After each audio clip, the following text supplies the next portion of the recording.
Ako'y kaawaan, o mahal kong Diyos, sang-ayon sa'yo, kagandahang loob. Mga kasalanan ko'y iyong pawiin, ayon din sa iyong pag-ibig sa akin.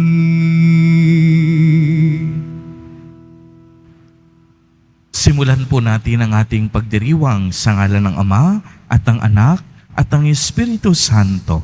Amen. Ang pagpapala ng ating Panginoong Hesukristo, ang pag-ibig ng Diyos Ama at ang pakikipagkaisa ng Espiritu Santo naway sumainyong lahat. At sumaiyo rin. Mga kapatid kay Kristo at mga katiboto, muli tayo ay tinipon ng ating Nuestra Padre Jesus Nazareno bilang kaanib ng angka ng Diyos. Tinipon niya tayong lahat sapagkat mahal niya tayo. Kaya dumulog po tayo sa ating maawaing Panginoon na nagpapatawad ng lubos. Sinugong tagapagpagaling sa mga nagsisisi, Panginoon, kaawaan mo kami. Panginoon, kaawaan mo kami. Dumating na tagapag-anyayang, mga makasalanan ay magsisi. Kristo, kaawaan mo kami. Kristo, kaawaan mo kami. Nakaluklok ka sa kanan ng Diyos Ama para ipamagitan kami. Panginoon, kaawaan mo kami. Panginoon, kaawaan mo kami. Kaawaan tayo ng makapangyarihang Diyos. Patawarin tayo sa ating mga kasalanan at patnubayan tayo sa buhay na walang hanggan. Amen. Manalangin tayo. Ama naming makapangyarihan, ang iyong pagtataguyod, ang aming mga ginagawa ay iyong pangunahan at sa iyong tulong ay iyong subaybayan upang lahat ng aming ginaganap ay sa iyo magbuhat at sa pamamagitan mo rin humantong sa wakas sa pamamagitan ni Jesucristo kasama ng Espiritu Santo magpa sa walang hanggan. Amen. Mag-isiyo po muna po ang lahat. Pagbasa mula sa aklat ng Deuteronomio. Sinabi ni Moises sa mga tao, "Nasa inyo ngayon ang kapasyahan. Kayo ang pipili ng buhay at kasaganaan o ng kahirapan at kamatayan. Kapag sinunod ninyo ang kautusan, inibig ang Panginoon at nilakaran ang kanyang mga landas.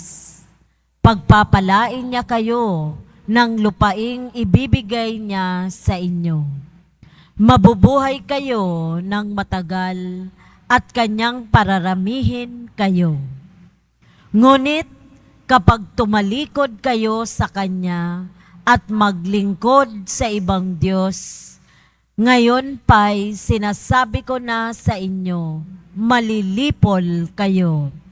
Hindi kayo magtatagal sa lupaing tatahanan ninyo sa ibayo ng Hordan. Saksi ko ang langit at ang lupa na ngayoy inilahad ko sa inyo ang buhay o kamatayan at ang pagpapala o sumpa. Kaya piliin ninyo ang buhay para kayo at ang inyong lahi ay magtagal. Ibigin ninyo ang Panginoon, makinig sa kanyang tinig at manatiling tapat sa kanya. Sa gayon, mabubuhay kayo ng matagal sa lupaing ipinangako niya sa ninuno ninyong sina Abraham, Isaac at Jacob." Ang salita ng Diyos. Salamat sa Diyos. Mapalad ang umaasa sa Panginoon tuwina. Mapalad ang umaasa sa Panginoon tuwina. Mapalad ang taong hindi naaakit niyong masasama upang sundan niya ang kanilang payot, maling halimbawa. Hindi sumasama sa sinumang taong ang laging adhikay, pagtawanan lamang at hamak-hamakin ang Diyos na dakila. Nagagalak siyang laging magsaliksik ng banal na aral, ang utos ng poon, siyang binubulay sa gabit araw. Mapalad ang umaasa sa Panginoon tuwina. Ang katulad niya'y isang punong kahoy sa tabing batisan, sariwa ang dahot, laging namumunga sa kapanahunan, at anumang gawin ay nakatitiyak na magtatagumpay. Mapalad ang umaasa sa Panginoon tuwina. Ngunit ibang-iba ang masamang tao. Ipa ang kawangis. Siya'y nagtatangay at naipapadpad kung hangin umiihip. Ang taong matuwid ay Panginoon ang siyang mag-iingat, ngunit kailanman ang masasama ay mapapahamak. Mapalad ang umaasa sa Panginoon tuwina. Magsitayo na po tayong lahat.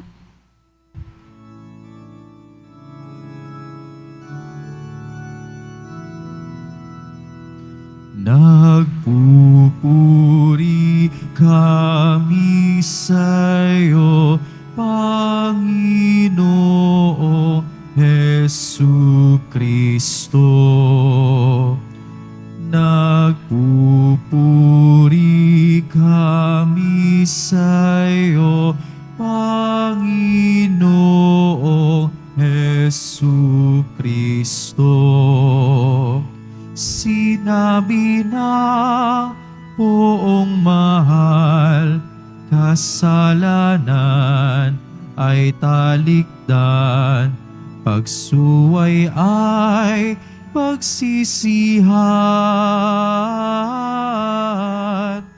Maghahari ng lubusan ang poong Diyos na may kapal. Nagpupuri kami sa'yo, Panginoong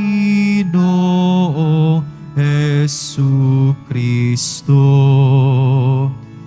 Nagpupuri kami sa'yo, Panginoong Jesucristo. Sumainyo ang Panginoon. At sumaiyo rin. Ang mabuting balita ng Panginoon ayon kay San Lucas. Papuri sa iyo, Panginoon. Noong panahong iyon, sinabi ni Jesus sa kaniyang mga alagad, ang anak ng tao'y dapat magtiis ng maraming hirap. Itatakwil siya ng matatanda ng bayan, ng mga punong saserdote at ng mga eskriba. Ipapapatay nila siya, ngunit sa ikatlong araw ay muling mabubuhay. At sinabi niya sa lahat, kung ibig ninyong sumunod sa akin, limutin niya ang ukol sa kaniyang sarili. Pasanin araw-araw ang kaniyang krus at sumunod sa akin. Ang naghahangad magligtas ng kaniyang buhay ay siyang mawawala nito. Ngunit ang mag-alay ng kaniyang buhay alang-alang sa akin ay siyang magkakamit noon. Ano nga ang mapapala ng tao? Makamtan man niya ang buong sanlibutan kung ang katumbas naman ito'y ang kaniyang buhay. Ano nga ang mapapala niya kung siya'y mapapahamak? Ang mabuting balita ng Panginoon. Pinupuri ka namin, Panginoong Heso Kristo. Magsiupo muna po ang lahat. po sa inyong lahat, mga kapatid kay Kristo. Sa lahat po ng ating mga taga-subaybay sa iba't ibang online platforms at sa lahat ng ating mga kadiboto sa iba't ibang panig ng Pilipinas at maging sa buong mundo kung saan tayo ay naaabot ngayon ng ating live streaming. Mapayapang tanghali din po sa inyong lahat. Purihin at dakilain natin ang ating Panginoon, ang mahal na poong Jesus Nazareno.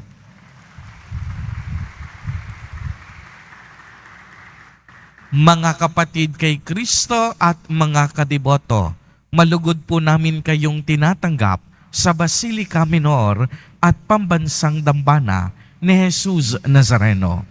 Napakaganda po ng ating ebanghelyo sa araw na ito. Kahapon sinimulan natin ang Kwaresma sa pamamagitan ng pagpapahid ng abo sa ating mga noo, na ang tanda nito, tayong lahat dapat magpakumbaba, sapagkat tayong lahat galing sa abo at tayong lahat babalik sa abo. Kaya nga kahapon sinabi natin, anumang yaman mo, anumang galing mo, anumang ganda mo, gaano ka man makapangyarihan dito sa lupa, lahat ng yan, panandalian lamang, sapagkat darating ang araw na tayong lahat maglalaho sa mundo. Ibig sabihin ng maglalaho, bawat isa sa atin, darating ang panahon na tayo'y mamamatay. Darating ang panahon na iiwan natin kung anong mayroon tayo dito sa lupa at dito sa mundo. Kaya nga sa Ebanghelyo, ipinaalala sa atin kung ano ang nararapat nating gawin habang tayo'y nabubuhay sa lupa, upang makamit natin ang pangako ng Panginoon na tayo'y makapamuhay sa Kaniyang kaharian, sa kalangitan, na kung saan wala ng hirap, wala ng dusa, at wala ng pag-iyak. Anong sinabi sa atin? Unang-una, nararapat tayong sumunod kay Jesus Nazareno. At sinabi ni Jesus, sa paanong paraan tayo makakasunod sa Kanya? Unang-una, limutin natin ang ating mga sarili. Ano pong ibig sabihin noon? Ibig sabihin ba, wag na tayong maliligo, wag na tayong kakain? Ito ba yung ibig sabihin ng paglimot sa sarili, na hindi na natin pangangalagaan ang ating mga sarili? Hindi po yon ang ibig sabihin dito. Ang paglimot sa sarili ay nangangahulugang tignan muna natin ang ikabubuti ng ating kapwa kaysa sa ating mga pansariling kagustuhan. Bakit? Sapagkat ganitong-ganito ang buhay ni Jesus Nazareno. Di po ba't isinugo siya ng Ama dito sa lupa? At si Kristo, si Jesus Nazareno, nakipamuhay sa ating lahat at hindi niya inisip ang kaniyang sarili. Bagkus, buong-buong inalay niya ang kaniyang sarili para sa ating lahat. Sa paanong paraan? Nangaral siya ng mabuting balita.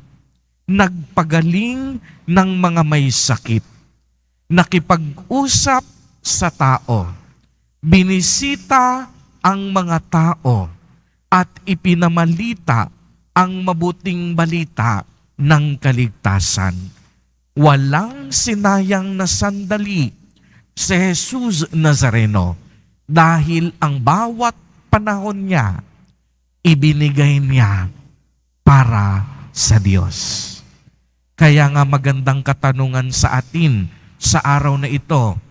Sa loob po ng isang araw, para kanino nauubos at umiikot ang ating buhay. Kung tayo'y nagtatrabaho para sa sarili lamang ba natin o nagtatrabaho din tayo para sa pamilya natin? Nililimot natin ang ating sarili upang magkaroon ng buhay ang ibang tao. Na ganitong ganito ang ginawa ni Jesus Nazareno. Siya ay namatay sa krus upang ang buhay na nawala sa Kanya ay mapunta at maibigay sa ating lahat na punong-puno ng kasalanan at kahinaan. At ipinapaalala rin sa araw na ito na huwag tayong mag-iipon ng mga kayamanang hanggang panglupa lamang. Sapagkat sinabi dito, aanhin natin kung makamit man natin ang buong sanlibutan, kung tayo naman ay hindi mapupunta sa kalangitan.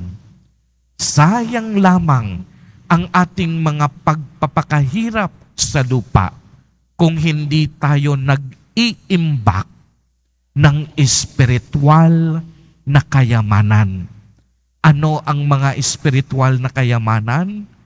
Paggawa ng mabuti, pagkakawang gawa, pagtulong sa nangangailangan, pagpapahayag ng mabuting balita.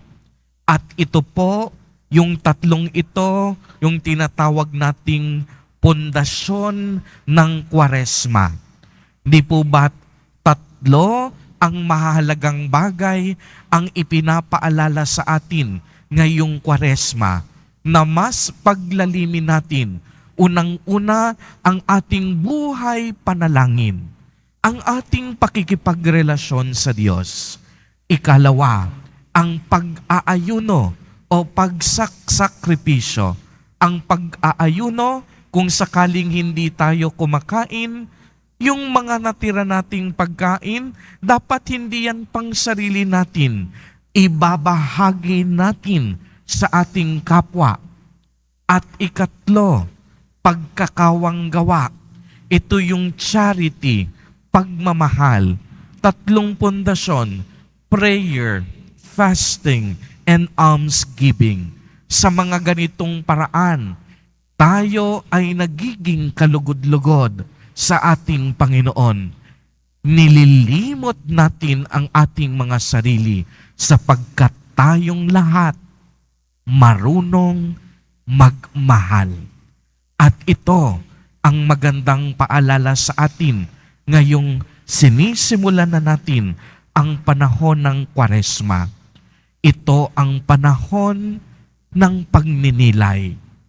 Panahon na kung saan hindi sarili ang ating iniisip, kung hindi laging ang kapakanan ng ibang tao. Ito ang panahon na tayo ay nagkakawang gawa. At higit sa lahat, ito ang panahon na ipinakikita at ipinapamalas natin ang tunay na ibig sabihin ng pagmamahal. Amen. Purihin at dakilain natin ang ating Panginoon, ang mahal na poong Jesus Nazareno.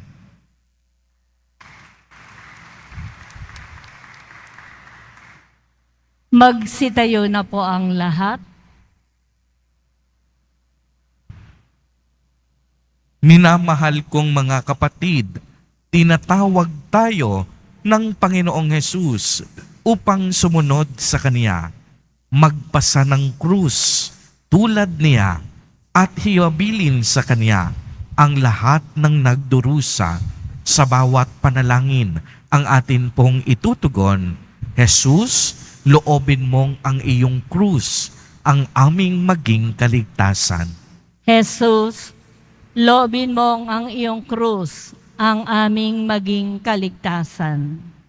Bilang kasapi ng simbahan, naway maisabuhay natin ang diwa ng krus at maging handang magpakasakit para kay Kristo at sa Ebanghelyo. Manalangin tayo. Jesus, lobin mong ang iyong krus ang aming maging kaligtasan. Ang mga pinuno ng ating bayan naway mahabag sa mga mahihirap at gawin ang mga nararapat upang puksain ang pang-aapi at pagsasamantalang nagaganap sa lipunan. Manalangin tayo. Jesus, lobin mong ang iyong krus ang aming maging kaligtasan. Ang mga nagdurusa, mga dukha, may sakit, may kapansanan, at mga bilanggo, naway hindi mawala ng pag-asa, bagkus ay makaranas ng nakapagpapaginhawang pag-ibig ng Diyos. Manalangin tayo. Jesus, lobin mong ang iyong krus ang aming maging kaligtasan. Ang mga nag-iisa sa buhay, naway makatagpo ng mga taong handang dumamay sa kanilang mga problema sa buhay. Manalangin tayo. Jesus, lobin mong ang iyong krus ang aming maging kaligtasan. Ang ating mga minamahal na yumao, maging ang kanilang mga naunang pumanaw na mga mahal sa buhay, naway makaisa ng Diyos sa langit sa magpasawalang hanggan. Manalangin tayo. Jesus, lobin mong ang iyong krus ang aming maging kaligtasan. Diyos naming Ama, ang pagpapakasakit at pagkamatay ng iyong anak ang nagbigay ng buhay sa mundo. Tulungan mo kaming alalahanin ang kahalagahan ng krus at paghihirap, hindi lamang sa mabibigat na pagsubok, kundi maging sa mga pagpapasyang ginagawa namin sa araw-araw. Hinihiling namin ito sa pamamagitan ni Kristo na aming Panginoon. Amen. Magsiupo muna po ang lahat.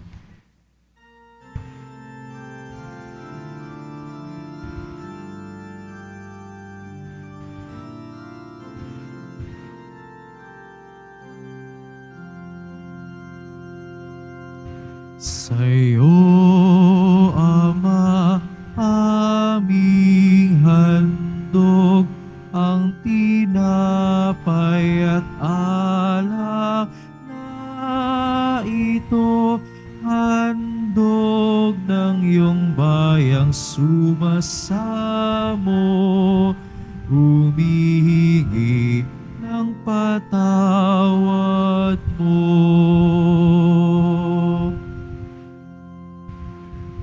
Sa pagsunod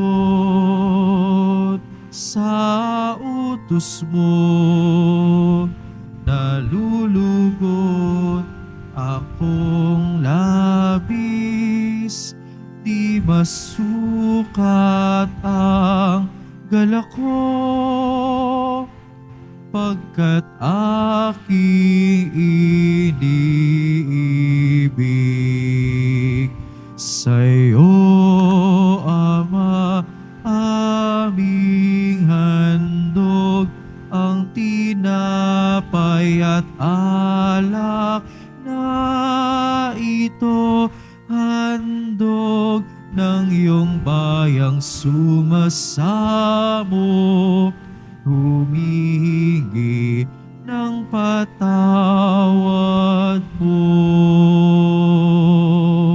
Magsitayo na po ang lahat. Manalangin kayo mga kapatid upang ang paghahain natin ay kalugdan ng Diyos amang makapangyarihan. Tanggapin nawa ng Panginoon itong paghahain sa iyong mga kamay, sa kapurihan niya at karangalan sa ating kapakinabangan at sa buong sambayanan niyang banal. Ama naming lumikha, tunghayan mo ang mga alay naming sa dambana ay nakahain, upang ang iyong minagandang loob na ibigay ay aming maihandog sa pagsamba sa iyong ngalan, sa pamamagitan ni Jesucristo, kasama ng Espiritu Santo, magpa sa walang hanggan. Amen. Sumainyo ang Panginoon. At sumaiyo rin. Itaas sa Diyos ang inyong puso at diwa. Itinaas na namin sa Panginoon. Pasalamatan natin ang Panginoong ating Diyos. Marapat na siya ay pasalamatan. Ama naming makapangyarihan, tunay ngang marapat na ikaw ay aming pasalamatan sa pamamagitan ni Jesucristo na aming Panginoon. Sa pagbabakasakali mong kami bubuti, isinugo mo si Jesucristo upang pangunahan kami bilang pagsunod sa iyong atas na bigay. Ipinahayag ng iyong anak ang iyong kalooban na ang aming apit dukha ay kaniyang damayan. Ngayon ang iyong inihahandog ang pagkakatawang taong aming maisaloob, ang kaniyang ganap at kusang paglilingkod upang sa iyo'y lagi kaming makasunod. Kaya kaisa ng mga anghel na nagsisiawit ng papuri sa iyo, nang walang humpay sa kalangitan, kami nagbubunyi sa iyong kadakilaan. Santo, Santo, Santo, Panginoong Diyos ng mga hukbo, napupuno ang langit at lupa ng kadakilaan mo. O sana sa kaitaasan, pinagpala ang naparirito sa ngalan ng Panginoon. O sana sa kaitaasan, magsiluhod po ang lahat. Ama naming banal, ikaw ang bukal ng tanang kabanalan. Kaya't sa pamamagitan ng iyong Espiritu, ay gawin mo pong banal ang mga kaloob na ito upang para sa amin ay maging katawan at dugo ng aming Panginoong Jesucristo. Bago niya pinagtiis ang kusang loob na maging handog, hinawakan niya ang tinapay, pinasalamatan kaniya, pinagati-hati niya iyon, iniabot sa kaniyang mga alagad at sinabi, "Tanggapin ninyong lahat, ito at kanin. Ito ang aking katawan na ihahandog para sa inyo."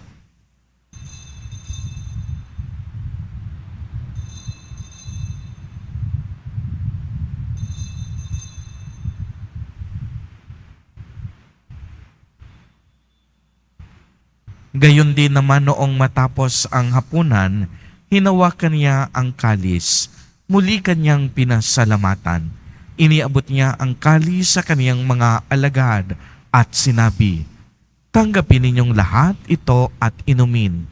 Ito ang kalis ng aking dugo, ng bago at walang hanggang tipan, ang aking dugo na ibubuhos para sa inyo at para sa lahat sa ikapagpapatawad ng mga kasalanan.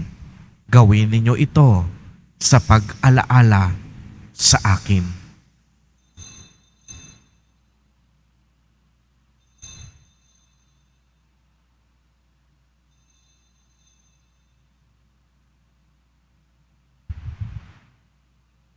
Magsitayo na po ang lahat. Ipagbunyi natin ang misteryo ng pananampalataya. Si Kristo'y namatay, si Kristo'y nabuhay, si Kristo'y babalik sa wakas ng panahon. Ama, ginagawa po namin ngayon ang pag-alaala sa pagkamatay at muling pagkabuhay ng iyong anak. Kaya't iniaalay namin sa iyo ang tinapay na nagbibigay buhay at ang kalis na nagkakaloob ng kaligtasan. Kami po'y nagpapasalamat dahil kami iyong minarapat na tumayo sa harap mo para maglingkod sa iyo. Isinasamo namin na kaming magsasalo-salo sa katawan at dugo ni Kristo ay mabuklod sa pagkakaisa sa pamamagitan ng Espiritu Santo. Ama, lingapin mo po ang iyong simbahang laganap sa buong daigdig. Puspusin mo kami sa pag-ibig, kaisa ni Francisco na aming Santo Papa at ni Jose na aming Obispo at ng Tanang Kaparian. Alalahanin mo rin ang mga kapatid naming nahimlay nang may pag-asang sila'y muling mabubuhay. Gayon din ang lahat ng mga pumanaw. Kaawaan mo po sila at patuloyin sa iyong kaliwanagan. Kaawaan mo at pagindapatin kaming lahat na makasalo sa iyong buhay na walang wakas, kaisa ng mahal na Birheng Maria na Ina ng Diyos, ng kabiyak ng puso niyang si San Jose, kaisa ng mga apostol, ni San Juan Bautista, San Lorenzo Ruiz de Manila, at San Pedro Calungsod, at ng lahat ng mga banal na namuhay dito sa daigdig ng kalugod-lugod sa iyo, maipagdiwang nawa namin ang pagpupuri sa ikararangal mo sa pamamagitan ng iyong anak na aming Panginoong Hesukristo. Sa pamamagitan ni Kristo, kasama niya at sa Kanya, ang lahat ng parangal at papuri ay sa iyo, Diyos amang makapangyarihan, kasama ng Espiritu Santo, magpa sa walang hanggan. Amen. Sa tagubilin ng mga nakagagaling na utos at turo ni Jesus na Panginoon natin na Diyos, ipahayag po natin ng lakas loob. Ama namin, Aming sumasalangit ka. Sambahin ang ngalan mo. Mapasa amin ang kaharian mo. Sundin ang loob mo dito sa lupa para nang sa langit.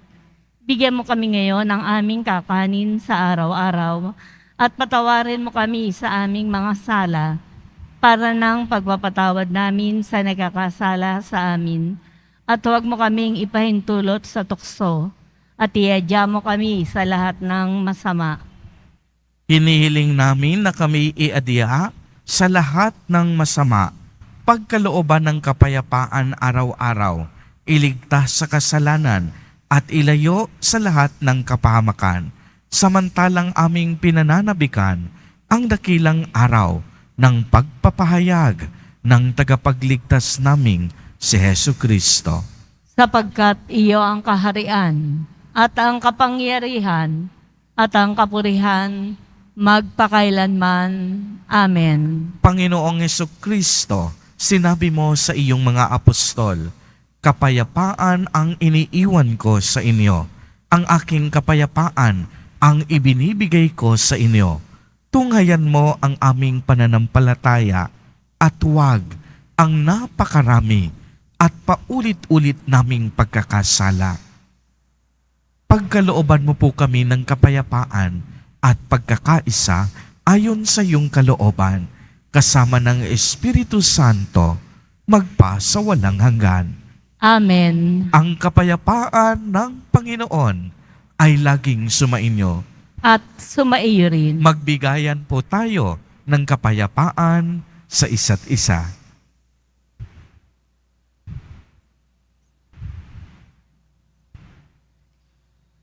Kordero ng Diyos na nag-aalis ng mga kasalanan ng sanlibutan, maawa ka sa amin. Kordero ng Diyos na nag-aalis ng mga kasalanan ng sanlibutan, maawa ka sa amin. Kordero ng Diyos na nag-aalis ng mga kasalanan ng sanlibutan, ipagkaloob mo sa amin ang kapayapaan. Magsiluhod po ang lahat.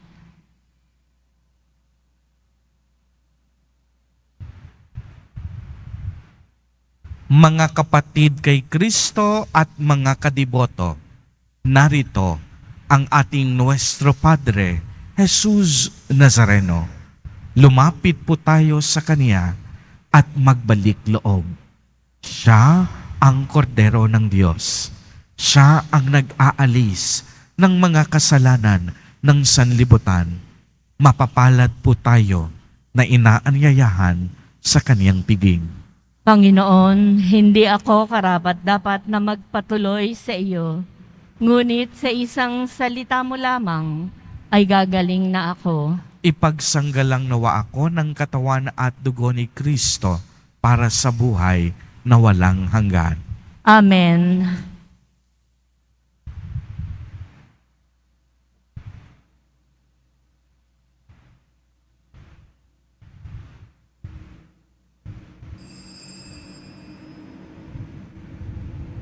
Para po sa lahat ng tatanggap ng banal na komunyon, sasagot po tayo ng amen.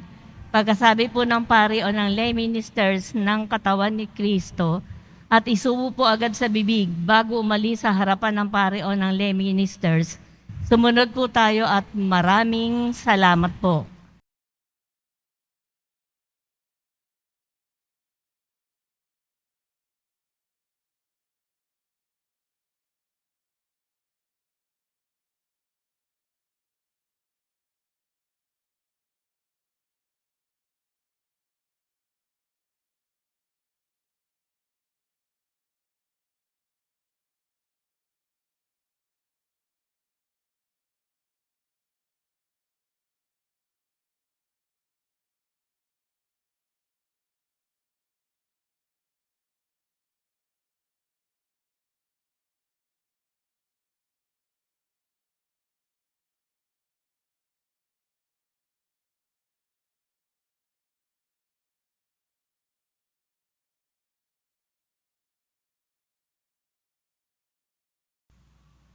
Ama naming mapagmahal, sa pagsasalo namin sa piging mong banal, ang paghahaing ito sa ikapagpapatawad ng mga kasalanan ay siya rin nawang laging magdulot ng kaligtasan sa pamamagitan ni Yesu Kristo magpa sa walang hanggan. Amen. Sumainyo ang Panginoon. At sumaiyo rin. Pagbabasbas. Mahal na poong Jesus Nazareno, inihayag mo sa pamamagitan ng krus ang walang maliw na pag-ibig ng Diyos sa sangkatauhan. Pakinggan mo ang kahilingan ng iyong angkan na nagsusumamo sa iyo. Makamtanawa nila ang iyong katugunan at tanggapin ang kasagutan na may utang na loob na tinatanaw. Basbasan din po ninyo ang mga daladala nilang mga imahen at dasalan. Sa pamamagitan ng bendisyon na ito, naway maalala nila ang mga pangako nila noon sa binyag na ikaw ang kanilang iibigin at paglilingkuran bilang Panginoon magpa sa walang hanggan. Amen. At pagpalain po kayong lahat at ng inyong buong pamilya ng makapangyarihang Diyos, Ama, Anak, at Espiritu Santo. Amen. Humayo kayong taglay ang pag-ibig at kapayapaan ng poong Jesus Nazareno. Salamat sa Diyos.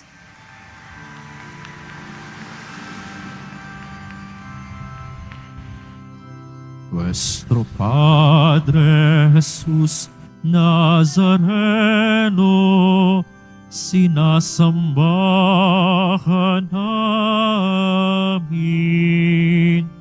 pinipinto ka namin, aral mo ang aming buhay at kaligtasan. Nuestro Padre Jesús Nazareno, iligtas mo kami sa kasalanan. Ang krus mong kinamatayan ay sagisag ng aming kaligtasan. Nuestro Padre Jesús Nazareno, dinarangal ka namin. Nuestro Padre Jesús Nazareno, dilulwalhati ka namin. Nuestro Padre Jesús Nazareno, dinarangal ka namin. Nuestro Padre Jesús Nazareno, dilulwalhati ka namin.